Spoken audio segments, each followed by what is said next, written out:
Dear students, इस video में हम लोग डिस्कस करेंगे अबाउट डायबिटीज़। डायबिटीज़ क्या है? Diabetes is a heterogeneous chronic disease जो कि काज होती है जब आपकी जो पेंक्रियाज है वो सफिशिएंट अमाउंट में इंसुलिन हार्मोन जो कि बॉडी के अंदर ब्लड शुगर लेवल को कंट्रोल करता है, या तो आपका जो पेंक्रियाज है इंसुलिन प्रोड्यूस ना कर रहा हो या इंसुलिन प्रोड्यूस हो रही हो लेकिन बॉडी के अंदर प्रॉपर यूटिलाइज ना हो रही हो। इसकी अगर हम फर्दर टाइप की बात करते हैं तो हमारे पास टाइप 1 डायबिटीज़ है। इसमें इसको हम इंसुलिन डिपेंडेंट और जुवेनाइल ऑनसेट डायबिटीज़ भी कहते हैं। इसके अंदर क्या होता है कि बॉडी का जो इम्यून सिस्टम है वो डिस्ट्रॉय कर देता है पेंक्रियाटिक सेल्स, बीटा सेल्स को, और इंसुलिन बॉडी के अंदर प्रोड्यूस नहीं होती है। फिर हमारे पास टाइप 2 डायबिटीज मेलाइटिस है जिसका रेट बहुत ज़्यादा है पाकिस्तान के अंदर। इसको नॉन इंसुलिन डिपेंडेंट डायबिटीज़ भी कहते हैं और अडल्ट ऑनसेट डायबिटीज़। इसमें या तो इंसुलिन बॉडी में प्रोड्यूस नहीं हो रही होती या प्रोड्यूस हो रही होती है लेकिन बॉडी के अंदर प्रॉपरली यूटिलाइज नहीं हो रही होती है।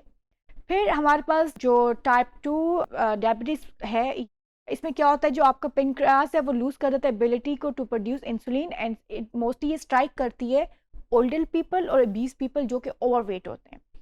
फिर मेच्योरिटी ऑनसेट डायबिटीज़ अब यूथ भी है, ये डेवलप होती है पीपल्स के अंदर विद टाइप 2 डायबिटीज़ मेलाइटस, और ये जेनेटिक कंडीशन है जो कि जेनेटिकली आपके अंदर प्रेजेंट होती है और इसको आप लाइफस्टाइल फैक्टर्स के थ्रू प्रिवेंट नहीं कर सकते हैं। जब फर्दर हम बात करते हैं गेस्टेशनल डायबिटीज़। गेस्टेशनल डायबिटीज़ वो होती है जो during the time of pregnancy mother को होती है। वंस प्रेगनेंसी सबसाइड तो ये डायबिटीज़ अपनी नॉर्मल स्टेज में आ जाती है। बट जो मदर प्रेगनेंसी में डायबिटिक होती है तो उसके आगे जाके डायबिटिक होने के चांसेस बहुत ज़्यादा होते हैं। डायबिटिक जो है आपकी उसकी काजेज़ क्या हैं, अदर कौन सी टाइप्स हैं, यानी सर्जरी की वजह से हो सकती है, ड्रग की वजह से हो सकती है, because of malnutrition, because of certain infections की वजह से हो सकती है।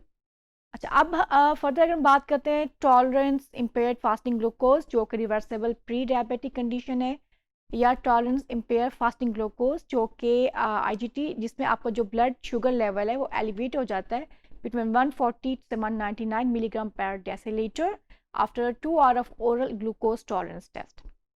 आज जो हमारे पास tolerance IGG improve fasting glucose IFG है वो फास्टिंग ब्लड शुगर लेवल होता है वो एलिवेट होता है बिटवीन 110 से 125 मिलीग्राम पर decilitre after an overnight fasting के बाद।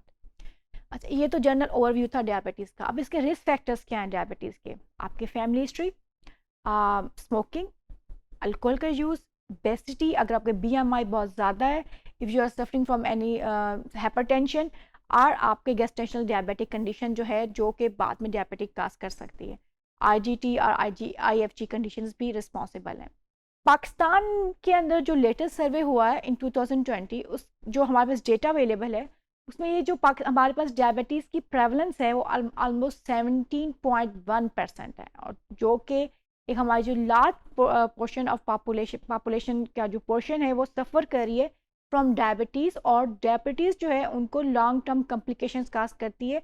और एक पर्सन जो डायबिटीज़ जिसको है उसकी जो लाइफ एक्सपेक्टेंसी है वो ऑलमोस्ट 10 साल कम हो जाती है उस पर्सन के कंपैरिजन में जो कि नॉन डायबिटिक पर्सन होता है, बिकॉज ये आपके बॉडी के अंदर सर्टन जो है कॉम्प्लिकेशंस काज करती है, जिसमें डायबिटिक रेटिनोपैथी है, आई का प्रॉब्लम है, आपकी नेफ्रोपैथी है, किडनी आपकी बहुत ज़्यादा इफेक्ट होती है, किडनी फेलियर आपको हो सकता है, इसके अंदर हार्ट डिजीज़ एंड स्ट्रोक का प्रॉब्लम ज़्यादा हो जाता है, आपका जो इन्फेक्शन है उसका क्योर रेट बहुत कम हो जाता है, जो वूंड है वो उसकी डिलेड हीलिंग हो जाती है बिकॉज ऑफ दिस डायबिटीज़, और डेंटल डिजीज़ भी होती हैं। अच्छा, अब डायबिटीज़ के साथ ये कि कुछ प्रेगनेंसी कॉम्प्लिकेशंस आपको फेस करनी पड़ सकती हैं। आपकी जो एक डायबिटीज़ के साथ जैसे डायबिटीज़ बढ़ती है तो आपकी जो बॉडी की प्रोडक्टिविटी है वो भी कम हो जाती है, और आपकी जो लॉन्ग टर्म मोबिलिटी है वो इंक्रीज़ हो जाती है। अच्छा, अब if you talk about the prevention, diabetes की प्रिवेंशन हम कैसे कर सकते हैं?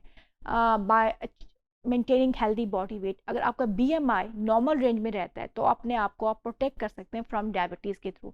आप अपनी फिजिकल एक्टिविटी को इम्प्रूव करें, फिजिकली एक्टिव हों, आप डेली वॉक करें, डेली एक्सरसाइज करें, और जो थर्ड स्टेप हम कर सकते हैं इस early diagnosis and prompt treatment. जितनी जल्दी आप इसको डायग्नोस कर लेंगे, अगर आप प्री डायबिटिक स्टेज में अपने आप को डायग्नोस कर लेते हैं तो आप इसको काफ़ी हद तक स्टॉप कर सकते हैं by changing your lifestyle modification.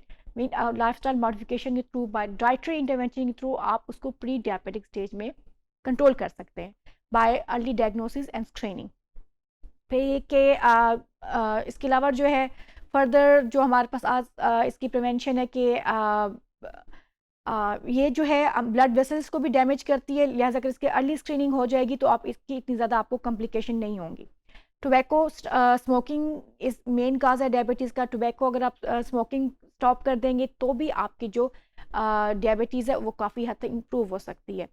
अच्छा, अब कंट्रोल की अगर बात करते हैं तो हमारे पास जो इंसुलिन हम देते हैं फॉर टाइप 1 डायबिटीज़ और टाइप 2 के लिए अर्ली स्टेज में तो आप मेडिकेशन देते हैं, लेकिन बाद में medication, lifestyle modification, dietary modification होती है, but they are certain medications as well available for the control of diabetes. और लेटर स्टेज में जाके अगर वो अनकंट्रोलेबल हो तो आप इंसुलिन थेरेपी स्टार्ट कर सकते हैं। ब्लड प्रेशर आपने अपने नॉर्मल लेवल पे रखना है और अपनी डायबिटीज़ को नॉर्मल रेंज में रखना है। अगर आपका blood sugar level in treatment के थ्रू नॉर्मल लेवल में रहेगा तो आपकी बॉडी जो है उसमें कॉम्प्लिकेशंस कम होंगी बिकॉज ऑफ दिस डायबिटीज़ की वजह से। स्क्रीनिंग कर आपने प्रॉपर अपनी आई स्क्रीनिंग करवानी है, आपने अपनी किडनी की स्क्रीनिंग करवानी है ताकि रेटिनोपैथी और जो किडनी प्रॉब्लम्स हैं, जो आई प्रॉब्लम्स हैं, आप अपने आप को उससे प्रिवेंट कर सकें। आपने जो आपका कोलेस्ट्रॉल लेवल है उसको अपने हेल्दी लेवल पे रखना है। लिपिड प्रोफाइल आपका अच्छा होगा तो आपकी डायबिटीज़ कंट्रोल होगी। फर्दर अगर अभी तो मैंने आपको बताया अबाउट द पाकिस्तान, कि पाकिस्तान में 17.1% प्रेवलेंस है इसकी। But if you talk about the global burden, globally बात करते हैं तो ग्लोबली भी जो मोस्टली लो मिडल इनकम कंट्रीज़ हैं या डेवलपिंग कंट्रीज़ हैं वहाँ पे डायबिटीज़ का रेट बहुत ज़्यादा है in comparison with the developed countries. तो number of people with diabetes जो है 108 मिलियन इन 1980 से 422 मिलियन हो गया था इन 2014 के अंदर, जो कि बहुत बड़ा इंक्रीज है। सो 5% increase in premature mortality from diabetes between 2000 से 2006 मीन इसके जैसे रेट इंक्रीज हुआ तो इसकी मोर्टेलिटी भी ऑब्वियसली कॉम्प्लिकेशंस की वजह से इंक्रीज हुई, और आपका 5% इंक्रीज हुआ इन द ईयर बिटवीन 2000 से 2006 में बिकॉज ऑफ दिस डायबिटीज़। और इसका अभी मैंने आपको बताया जी इसकी प्रेवलेंस हाई और लो मिडिल इनकम कंट्रीज़ के अंदर बहुत ज़्यादा है। At the 7th leading cause of death in 2016 के अंदर एक सर्वे के हिसाब से जो हुई थी वो that is because of the diabetes के। बिकॉज अगर आपको डायबिटिक है तो आप अगर कोई और बॉडी आपकी कोई डिजीज़ कैच करती है तो उसकी वजह से कोमॉर्बिडिटी की वजह से आपकी जो मोर्टेलिटी रेट है वो बहुत ज़्यादा इंक्रीज हो जाता है। और आप इसको कंट्रोल कर सकते हैं by simple taking certain lifestyle modification, by dietary modification. आप इसको काफ़ी हद तक कंट्रोल कर सकते हैं। तो thank you very much students.